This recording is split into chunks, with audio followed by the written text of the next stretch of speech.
যুদ্ধের প্রভাব পড়ছে সর্বত্র। বিপর্যস্ত জনজীবন, ধাক্কা খাচ্ছে বাণিজ্য, পর্যটন ব্যবসাতেও ভয়ঙ্কর প্রভাব পড়েছে বলে জানা যাচ্ছে। বিশ্বের ভ্রমণ প্রিয় মানুষদের অনেকের কাছেই প্রিয় গন্তব্য দুবাই। বিলাসবহুল হোটেল, রাজকীয় খাবার, স্কাই ডাইভিং থেকে মরুভূমি, সব স্বাদ পেতে দুবাই ভ্রমণ করেন অনেকেই। কিন্তু সেখানকার আকাশে শোনা যাচ্ছে মিসাইলের শব্দ, সেই সঙ্গে হু হু করে পড়ছে হোটেলের ভাড়া।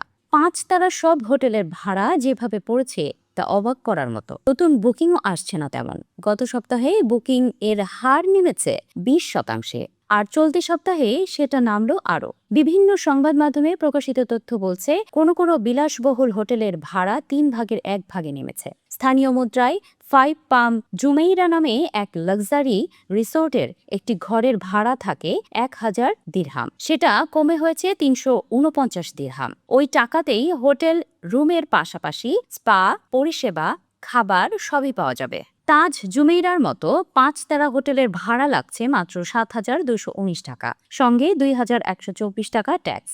সাংরি-লা হোটেলের ভাড়া নেমেছে 13,000-এ। তাজ দুবাইতে রুম পাওয়া যাচ্ছে 12,000 টাকায়, যা সাধারণত 30,000 বা তার বেশি থাকে। দুবাইয়ের হায়াত রিজেন্সিতে এখন মাত্র 5,000 টাকা দিলে রাত কাটানো যাবে। আবার গ্র্যান্ড হায়াত দুবাই রিসোর্টের ভাড়া নেমেছে 9,000 টাকায়। ফেব্রুয়ারি মার্চে দুবাইয়ের হোটেলের চাহিদা সব বছরই বেশি থাকে। যুদ্ধের জেরে কার্যত মুখ থুবড়ে পড়েছে সেখানকার হোটেল তথা পর্যটন ব্যবসা।